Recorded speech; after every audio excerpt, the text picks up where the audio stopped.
Social মিডিয়ায় গত কয়েকদিন ধরে ঘুরে বেড়াচ্ছে জনপ্রিয় animation cartoon series Gopal Bhar নাকি শেষ হয়ে গেছে। সিরিজটি নাকি আর হবে না।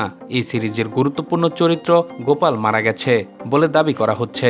শৈশবের প্রিয় কার্টুন সিরিজের প্রধান চরিত্রের মৃত্যুতে সিরিজটি শেষ বলে নানা আবেগঘন পোস্ট করা হচ্ছে অনলাইন মাধ্যম ফেসবুক, ইউটিউব ও টিকটক সহ নানা মাধ্যমে।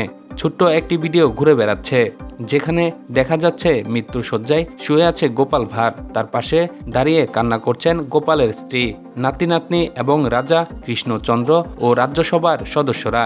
এই ভিডিও ক্লিপ দেখার পর গোপাল ভক্ত ও নেটিজেনরা ধরে নিয়েছে এত বছরের জনপ্রিয় কার্টুন সিরিজটি হয়তো সত্যিই শেষ হয়ে গেছে।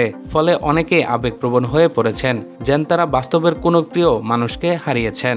এখন প্রশ্ন হচ্ছে, সত্যি কি গোপাল ভাঁড়ের প্রচার শেষ হয়েছে? এই ব্যাপারে প্রযোজনা সংস্থা কিংবা প্রচার মাধ্যম সনি আর্ট কর্তৃপক্ষ থেকে এখনও আনুষ্ঠানিকভাবে বন্ধের কোনো ঘোষণা দেওয়া হয়নি, বরং চ্যানেলটিতে প্রতিনিয়ত গোপাল ভাঁড় সিরিজ প্রচার করা হচ্ছে।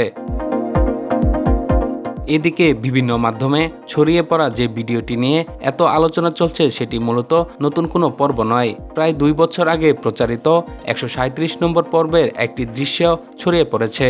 আর ওই পর্বেও গোপাল ভাঁড় মারা যায়নি, তিনি শুধু মারা যাওয়ার অভিনয় করেছিলেন। সেই পুরনো দৃশ্যটি সম্প্রতি নতুন করে সোশ্যাল মিডিয়ায় ছড়িয়ে পড়েছে। পুরনো পর্বটি ও দৃশ্যের সঙ্গে শেষ পর্ব, গোপালের মৃত্যু ও শৈশবের সমাপ্তি এমন নানা আবেগমাখা বার্তা জুড়ে দেওয়ার কারণে বিষয়টিকে সত্য বলে ধরে নিয়েছে অনেকে। তবে বাস্তবে ঘটনাটি একদমই ভিন্ন। পুরনো পর্বটি প্রচার হওয়ার পরও গোপাল ভাঁড় অ্যানিমেশন সিরিজটি নতুন অনেক পর্ব টেলিভিশনে প্রচার হয়েছে। অর্থাৎ সোশ্যাল মিডিয়ায় ভাইরাল হওয়া ক্লিপটি কোনোভাবেই গোপাল ভাঁড় সিরিজের শেষ পর্ব হওয়ার ঘোষণা নয়।